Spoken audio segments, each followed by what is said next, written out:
C'est avec plaisir et émotion que j'ai foulé ce matin un espace qui, pour chacun d'entre nous, anciens du Collège de la Cathédrale, constitue une partie de notre royaume d'enfance, mais aussi de notre adolescence. Comme beaucoup d'entre vous, chers élèves et chers récipiendaires, nous avons joué dans cette cour au football avec une canette de boisson usée. Nous avons joué au basket dans ce terrain mythique qui fut aussi le lieu d'entraînement des petites catégories de la Jeanne d'Arc de Dakar.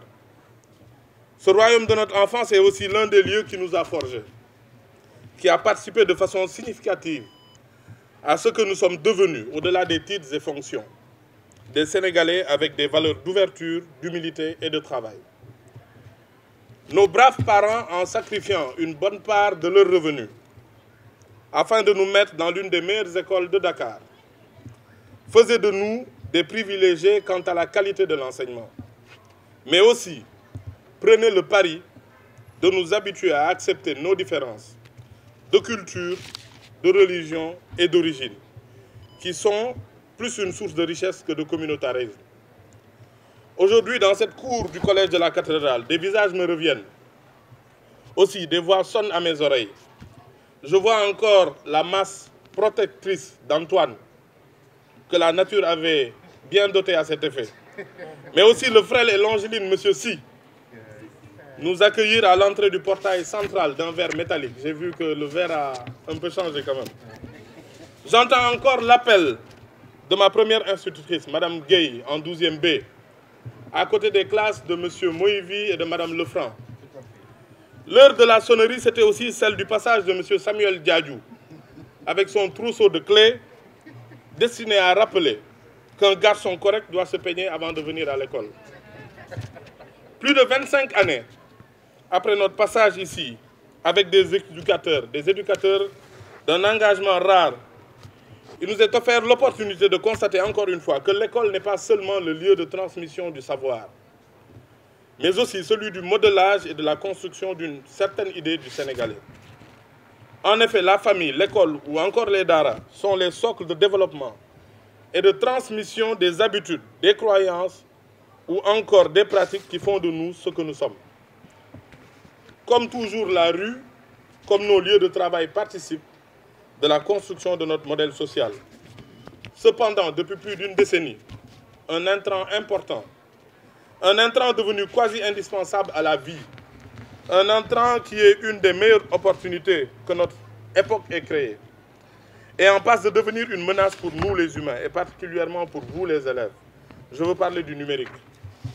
Chers élèves, le numérique, qu'il se manifeste sous forme de téléphone, de tablette ou d'objets connectés, doit être un moyen et non une fin pour vous. Il doit servir à faciliter davantage l'acquisition du savoir, à faire davantage d'exercices, davantage vous ouvrir à notre monde et non à vous isoler du monde, et vous enfermer dans celui de l'avilissement ou celui du divertissement sans fin. Chers frères et sœurs cathédraliens et cathédraliennes, puisque ça a changé entre-temps, Félix. Oui. Nous n'avions pas ce privilège à l'époque. Le numérique ne remplacera jamais les exercices répétés et encore répétés des manuels de français, de mathématiques ou encore d'autres matières. Le secret de la connaissance, comme on l'enseigne dans les daras, est de relire ses cours du jour avant de se coucher le soir, mais aussi de se lire et se relire tous les matins. L'écolier et le footballeur ont quelque chose de commun au-delà de l'amour du ballon rond. Leur succès dépend d'un secret commun, un secret à la limite évident, mais souvent minimisé. C'est l'exercice. Plus vous vous exercez au penalty, plus vous en réussissez. Je pense qu'il faut le rappeler à Sadio Mané. Plus vous vous exercez aux mathématiques ou à la grammaire, plus vous augmenterez vos chances d'avoir de bonnes notes. C'est pour cela que je tiens encore aujourd'hui à rendre hommage à des enseignants qui nous ont marqués, mais qui nous ont aussi donné le goût de certaines matières. Je veux citer notre défunt professeur de français, M. Abou Touré, qui n'hésitait pas à partager avec nous le terrain de football. Cyril Niang en sait quelque chose. Le terrain de basket, excusez-moi, à cause de sa taille. Monsieur Antoine Diouf, professeur de mathématiques. Et particulièrement pour moi, monsieur Victor Kampara, qui m'a personnellement encadré jusqu'au BFM et sauvé, il faut le dire, de quelques tentations de notre âge. Pour conclure, je voudrais vous dire qu'au-delà de ma modeste personne, et par la magie de la politique, je suis le tout petit arbre qui n'arrive pas à cacher cette forêt de talents et de valeurs produits par votre école, le Collège de la Cathédrale.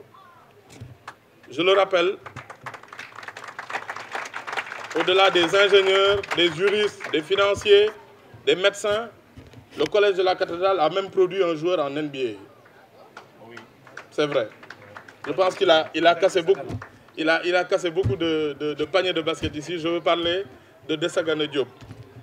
Par ma voix, nous vous marquons notre disponibilité à être à vos côtés pour le rayonnement de ce bien précieux que nous avons en commun, le Collège de la Cathédrale.